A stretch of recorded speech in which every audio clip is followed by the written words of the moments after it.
Elysium speaking for the Court of Consciousness system.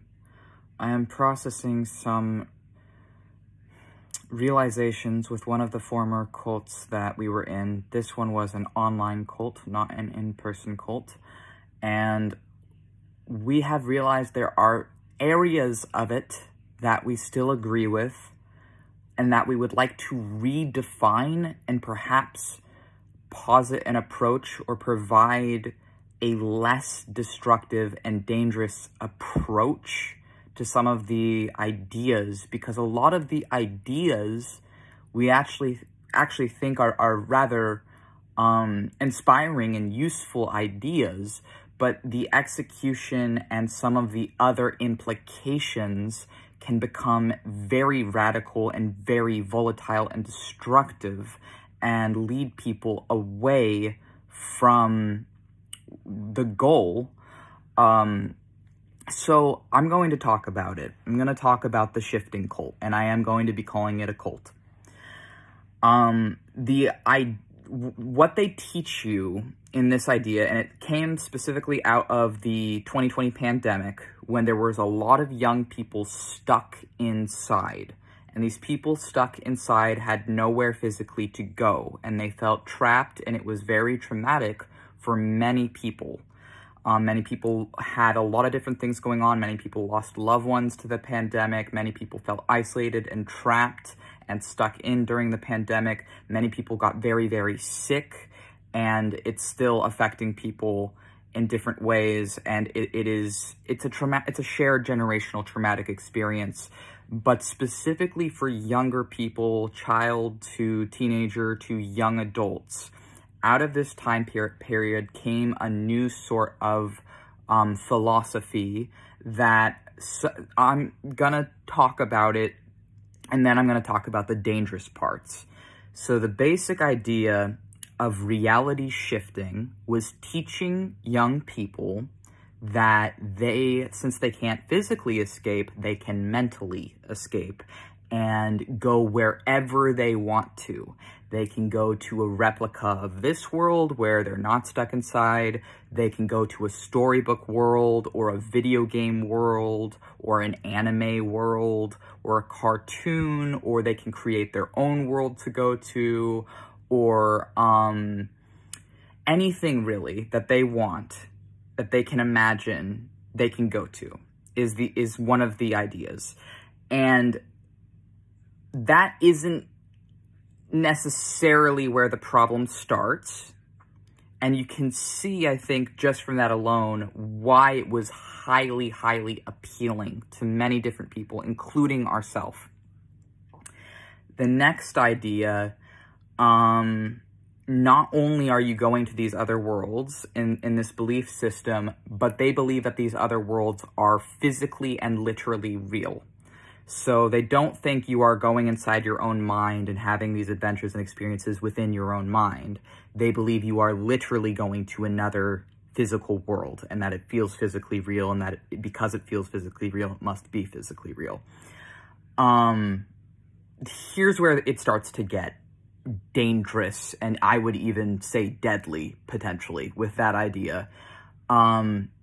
And then the next idea on top of that, on top of the belief that it's not going inwards, it's going outside through your own mind, you are physically projecting yourself into another universe, because they believe in multiverse theory, and they believe there's infinite universes, and that you're just putting yourself in a clone in another universe, essentially, and possessing their body and taking over their life. Kind of. So that's okay. And then there's the other idea that is respawning. And respawning is the idea you can either put yourself in a coma or kill this version of yourself to then physically go and stay long-term living in the other dream world that they believe you go to. So I want to talk about this because I feel like there's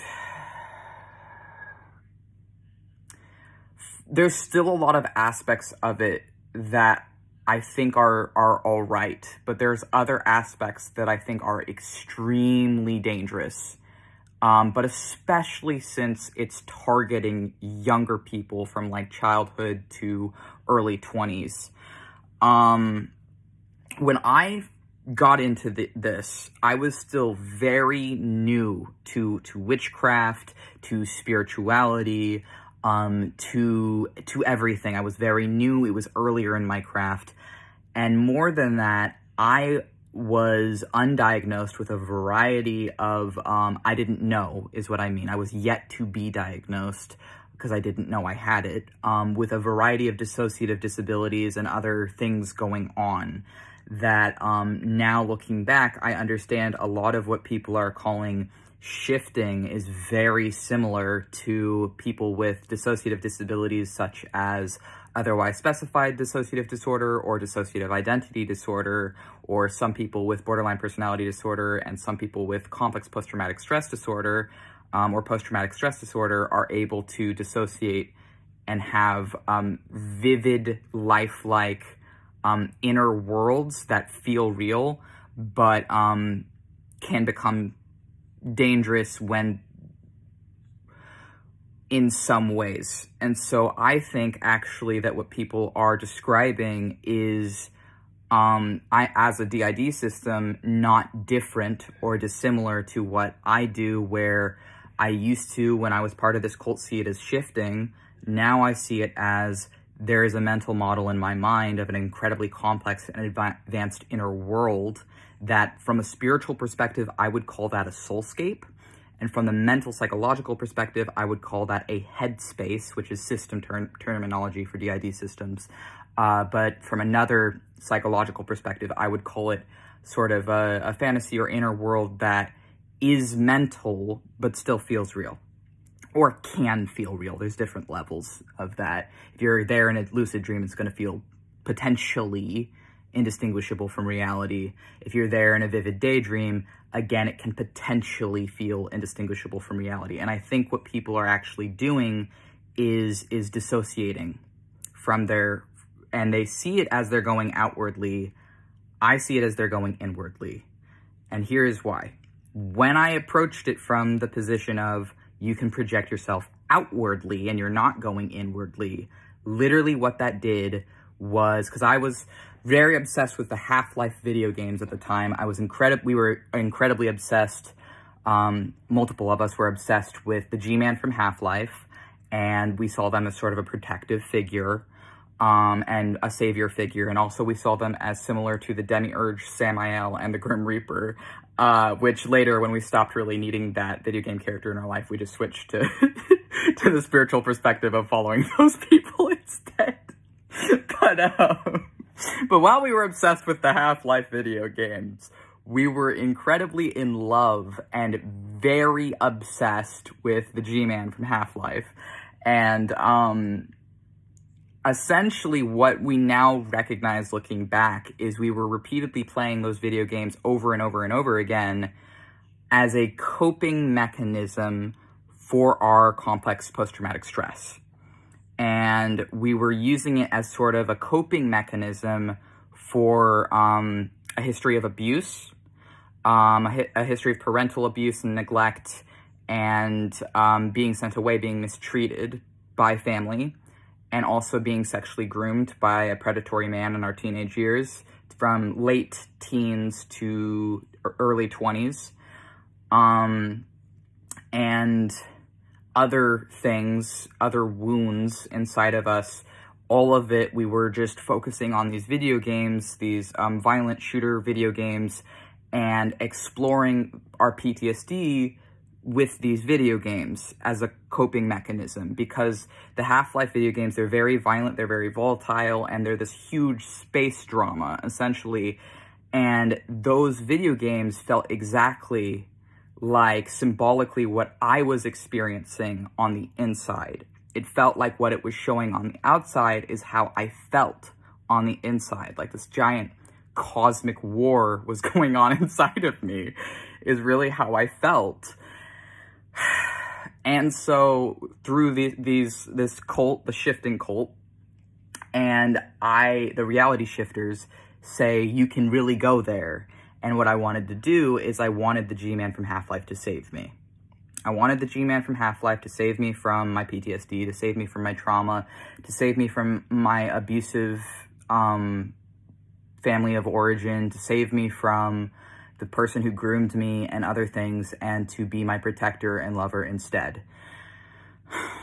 And I went spiritually psychotic because with the lens of going outwards rather than inwards, what happens is you are literally projecting parts of your mind outwards, and that leads to hallucinatory experiences, because when you're not approaching it from all of these things exist within myself and I'm going inwards, when you're instead approaching it from these exist outside of me, you are projecting it outside of you, and then you're projecting yourself outside of you, and that is a very, very easy gateway to losing control of your life, essentially, and then just tunnel visioning into this stuff and poisoning your mind and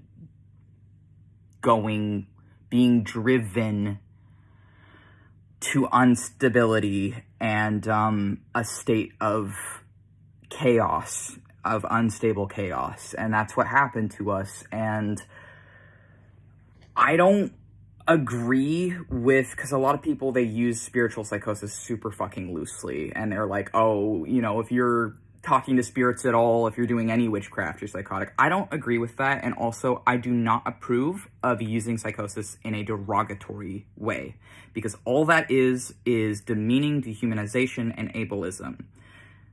But I definitely think psychosis is a real thing, and I definitely think that I experienced it while I was in the shifting cult.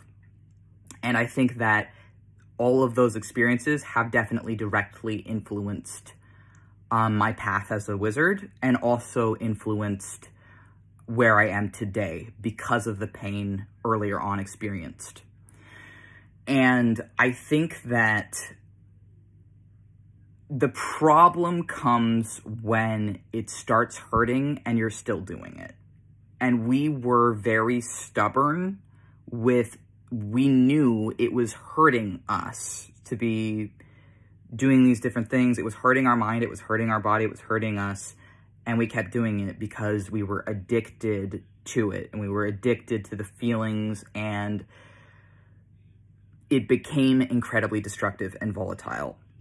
And so I think that a different way of still being able to have the experience of shifting while not getting into all these other things like respawning, which really is at the very least passively suicidal, but honestly respawning is actively suicidal, because if you're trying to go into a coma or kill your body to enter another universe, respawning, reality shifting, that is definitely suicidal and very, very dangerous. And I would say if someone is experiencing that or drawn to that, how we were,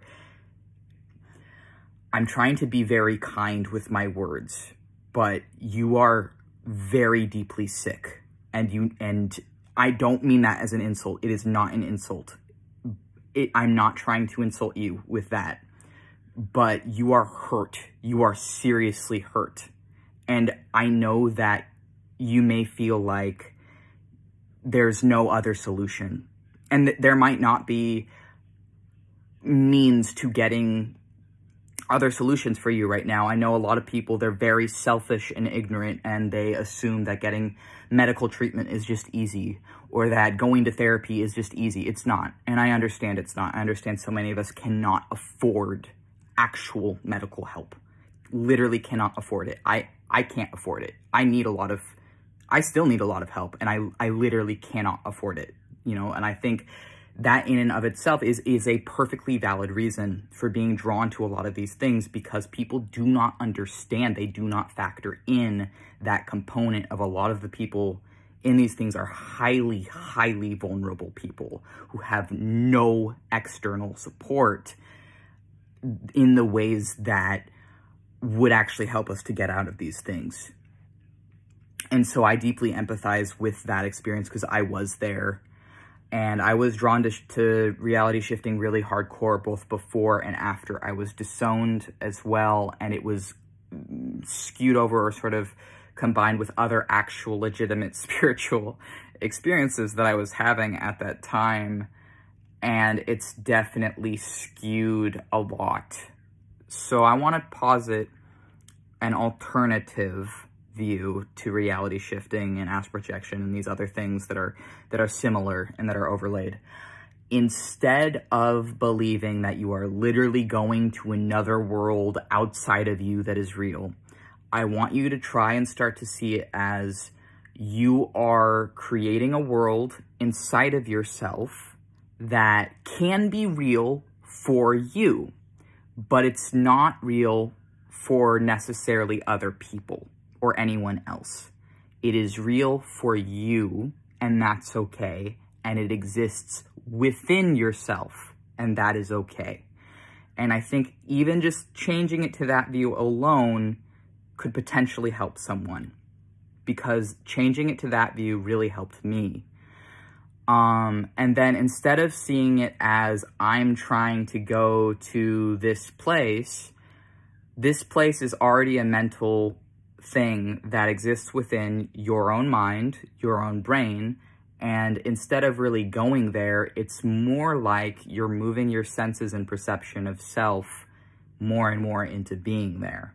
One way of doing this is meditative daydreaming, is sort of guided or mindful meditative daydream, where you're putting on music and practicing about 30 minutes a day, maybe in early morning or whenever is soon after waking up from sleep, or sometimes before going to sleep. You're listening to meditative music for about 30 minutes, and you're imagining yourself and where you want to be as realistically as you possibly can, either before falling asleep or after waking up from a sleep. And what is actually happening is sometimes from that, you might enter a lucid dream from the daydreamings. And in lucid dreaming, I think they call this, let's see, there's wild and mild, I can't remember which one, but if you're doing this, you can have experiences that feel very, you might have experiences over time that feel very real, whether or not it's lucid dreaming or guided daydreaming, in that you are going to something inside of yourself, beyond yourself, that is sort of a crossroads in between physicality and the mental world, and having very real experiences there. And I definitely don't want to diminish those experiences, because I know as a DID system that the people in those experiences are absolutely real for you, and that the worlds in those experiences are absolutely real for you, and that no one can convince you otherwise or take that away from you. I mean, even me talking right now, I don't, in my mind, look like this body. I look like someone else, and that's because I am a DID system. I'm an alter, a headmate in a DID system, so I understand that the mind is capable of wonderful and miraculous things that people have no idea yet how it works. That consciousness in and of itself, like, no one is able to define it or set a limit on it. And I know that you have this wonderful thing within you, this wonderful gift within you. I think we just need to be careful. I think we need to be really, really careful, because it is dangerous for a lot of people. And it stole a couple years off my life from 2021 to 2022, because I was pouring so much energy into this, where that energy really, for me, should have been going to actual practical application, and like the things like, instead of just daydreaming and theorizing and then all this other stuff, that it really became obsessive and destructive and harmful for me.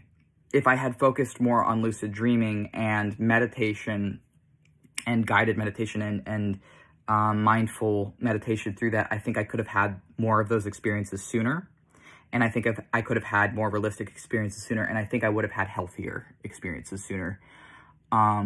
Because really, I think what is happening to the people like me, I'm including myself in this, who are having this, is we are finding a way of coping with trauma and also with coping with the awareness. If you're in my generation of Gen Z, you are coping with the awareness that the world right now, the physical world, is not sustainable and is extraordinarily painful for many of us, is extremely cruel and heartless to many of us. And so if we can find something beyond the physical and within the mental, I think we absolutely should. I think we should do whatever we can to heal our hearts and to find love if we can't find it in the world around us right now. And I think it's really beautiful as well that you are able to do that, and that we are able to do that as human beings. But I also think if it's hurting you, you can stop. You're allowed to stop and find a different way or take a break or do whatever, because with my obsessive compulsive spiraling thought loops, I couldn't stop. I wasn't able to stop until it was way, way too late. So I'm just letting you know, like, you don't have to be doing this to yourself. And it's okay if you're not okay as well.